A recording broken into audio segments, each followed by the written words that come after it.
Hello, ladies and gentlemen. Welcome back to day 6.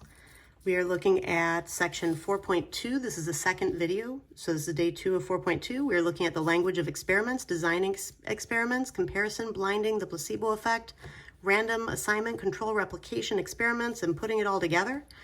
By the end of this video, you will be able to identify the experimental units and treatments in an experiment, explain the purpose of comparison, random assignment, control, and replication in an experiment, describe the placebo effect and the purpose of blinding in an experiment.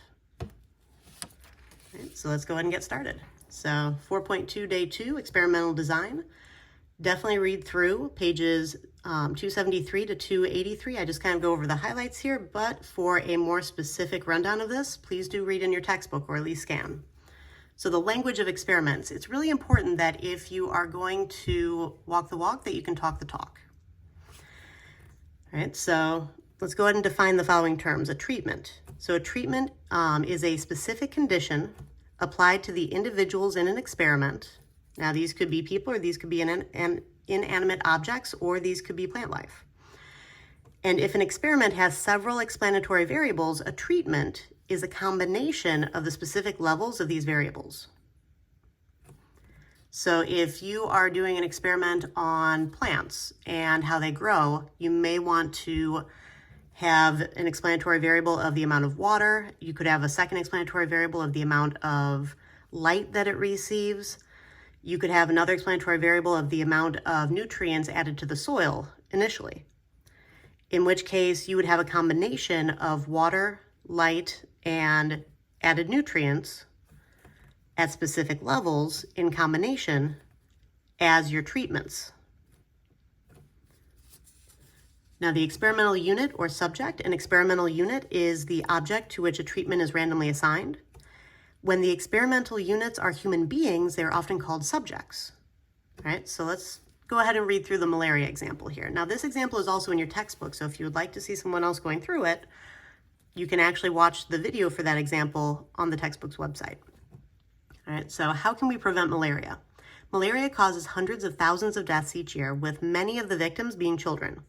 Will regularly screening children for the malaria parasite and treating those who test positive reduce the proportion of children who develop the disease?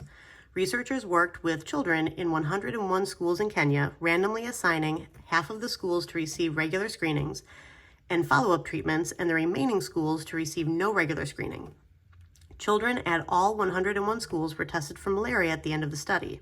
We need to identify the treatments and the experimental units in this experiment. So this experiment's comparing two different treatments. All right, the first one is the regular screenings and follow-up treatments. That's a combined treatment. The other treatment is just no regular screenings. All right, they were actually assigned no regular screenings. That may be what's currently happening, or it may not be, but they were randomly assigned. Now the experimental units are actually the 101 schools in Kenya. Now the children within those schools were the ones who either received the screenings or not, and then the follow-up treatments, but it's the schools themselves that were actually assigned the treatments. So that's why those are our experimental units. All right, it's the object to which a treatment is randomly assigned. The schools are the object in this case. All right, so let's go on to the next page. Another vocabulary term is factor, and an explanatory variable that is manipulated and may cause a change in the response variable is a factor. A level is the different values of a factor. So an explanatory variable that is manipulated and may cause a change in the response variable. So different factors within the plant analogy that I was giving you guys. The plant description was the amount of water, the amount of sunlight, amount of light, and then also any additional nutrients that are added to the soil. So each one of those would be a different factor. The different values, the amount of water, the different amounts of water, the different amounts of light, the different amounts of nutrients, those are the levels of those factors. When you combine those factors at those different levels, then those make up the treatments. All right, so there's a lot of vocabulary to remember here. I would highly recommend that if you haven't already, that you start a set of flashcards for this chapter. It will save you time and a headache if you do it as you go along. So designing experiments. So let's take a look at the design. So let's design an experiment to see if caffeine affects pulse rate. So here's an initial plan. So we measure the initial pulse rate, give each student some caffeine, and wait for a specified time. Then we measure the final pulse rate. So what are some problems with this plan? What other variables are most likely to be sources of variables in the pulse rate? Well, let's think about this, right? We measure the initial pulse rate, give each student some caffeine, and wait for a specified time, then measure the final pulse rate. Well, some problems with this: the sugar in the Coke might raise pulse rates. Anything else that happens during the experiment might raise pulse rates. There are also other sources of variability that could be an issue. So caffeine tolerance, amount of caffeine, current consumption, amount of food in stomach, body size. There are a whole bunch of different things that can change how caffeine actually affects someone's system. All right, so many laboratory experiments use a design like the one in the caffeine example. So the experimental units receive treatment, measure response. And in the lab environment, simple designs often work really well. Field experiments and experiments with animals or people deal with more varied conditions. Right? Outside the lab, badly designed experiments often yield worthless results because of confounding, because there's less control when you're out in the field, when you're not in a controlled, sterile environment. Right? In a lab environment, you can have people sit there for a good half hour just waiting to make sure that their pulse rate is what it usually is. That's calmed down first. In the field, if I do this in our classroom, I may have students who've run across the building or just come in from PE, at which point their pulse has not relaxed. All right. Now, next we should ask ourselves, what's the purpose of a control group?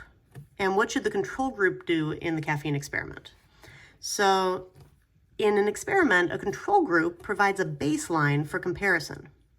Right? We need to be able to figure out where something starts to be able to see how something's affected. Right? Now, depending on the purpose of the experiment, a control group may be given an inactive treatment, a placebo, an active treatment, like their current medication, if half of a group is testing out a new type of medication, or sometimes they receive no treatment at all when it's not possible to give a placebo. Now, using caffeine-free Coke in a control group will show the effect of expectations, sugar, etc. on pulse rates. Now, expectations meaning people expect Coke to elevate their heart rate because they think they're going to get that shot of caffeine, that accelerant. So they expect it to change. And that kind of leads us into the placebo effect. Now, if we use caffeine-free Coke, we can then compare regular Coke to estimate the effect of caffeine. So placebo effect is that expectations part. So the placebo effect describes the fact that some subjects in an experiment will respond favorably to any treatment, even an inactive treatment, because they expect to, and the mind has power. All right, it's one of the reasons why positive mental imaging in treatments of more extreme diseases is so important. If you don't think you're going to get better, then you might not, even if they give you the best treatment possible. So you have to stay positive, or at least try to. All right, now, something to keep in mind, not all experiments have a control group or use a placebo as long as there is comparison. All right, so if you're testing a new drug, it's usually compared to the currently used drug, not a placebo, because it might not be ethical to actually take someone entirely off of medication.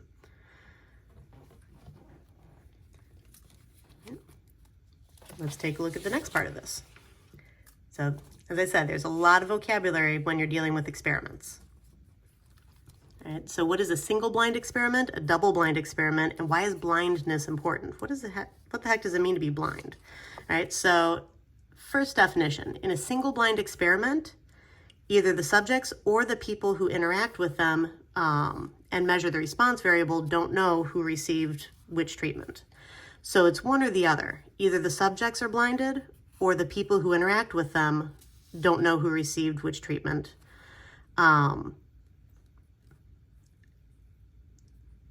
Again, single blind, one or the other. In a double-blind experiment, neither the subjects nor those who interact with them and measure the response variable know which treatment a subject is receiving. So double-blind, both are blinded. So neither the subjects nor those who interact.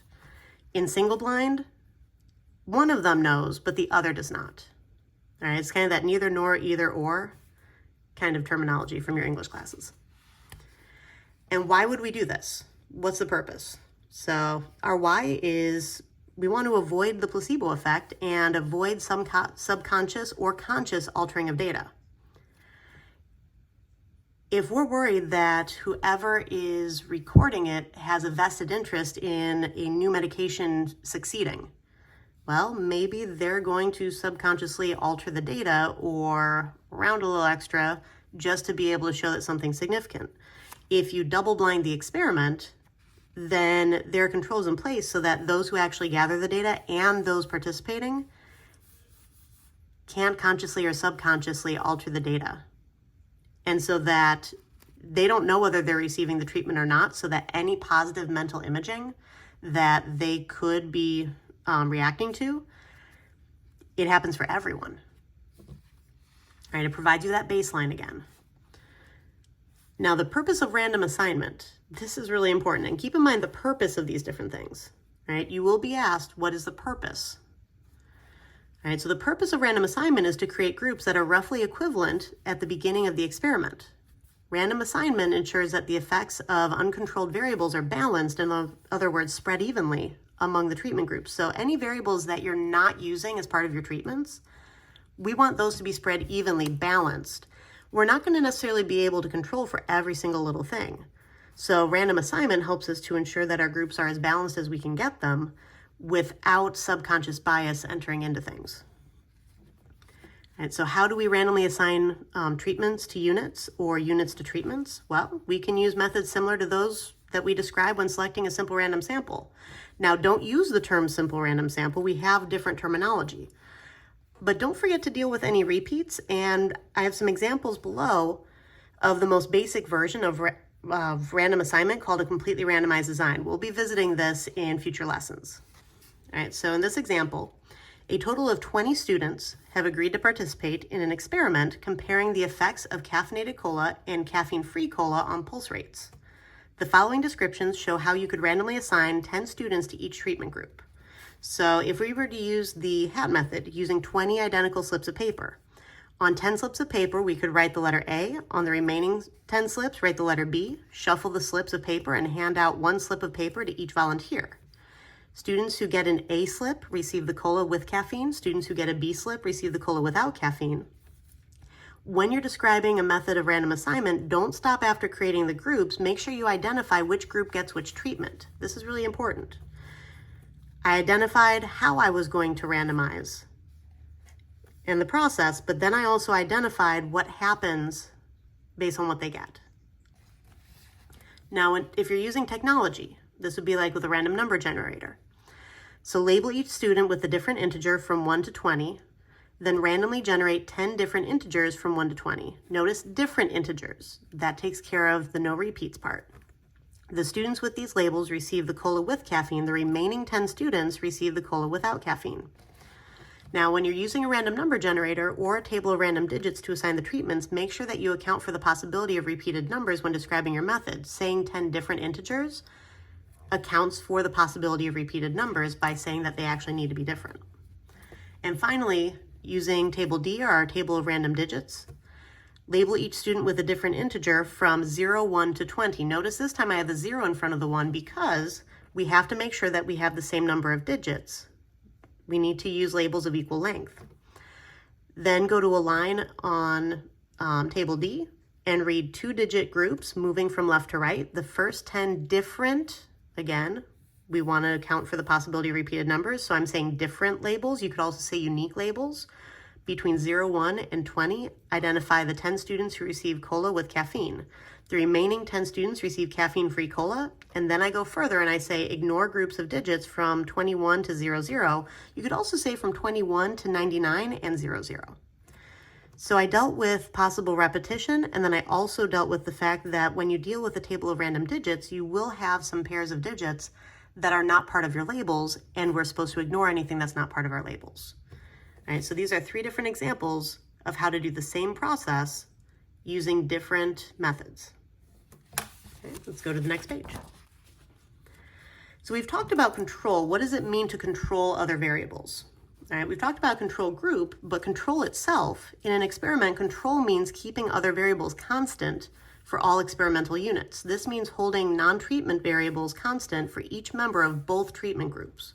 So anything that's not going to be part of our different factors and levels that get combined to make our treatments, we need to make sure that anything else, any other variables that could have an effect, remain the same.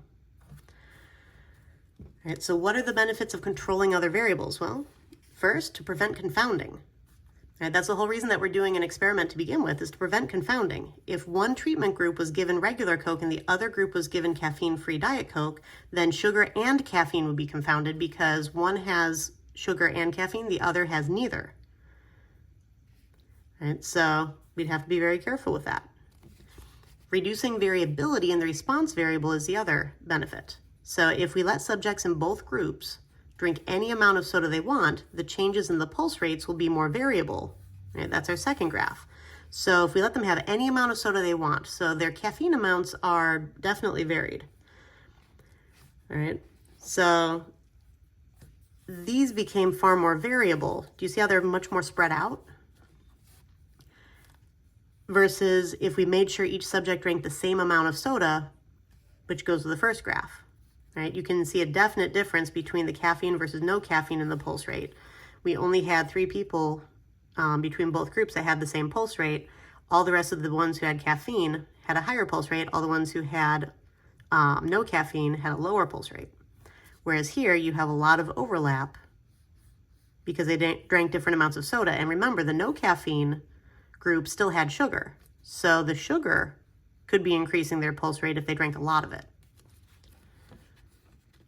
All right, it's harder to see the difference in effect if there is one, and that deals with the concept of power. So being able to actually see the difference in effect when there really is one. We'll get into power in the second semester, but I want you to consider the idea that depending on how you set up your experiment, that's going to change how reliable your results are and whether or not you can even see the effect of your results. Now, would weight be a confounding variable in this experiment?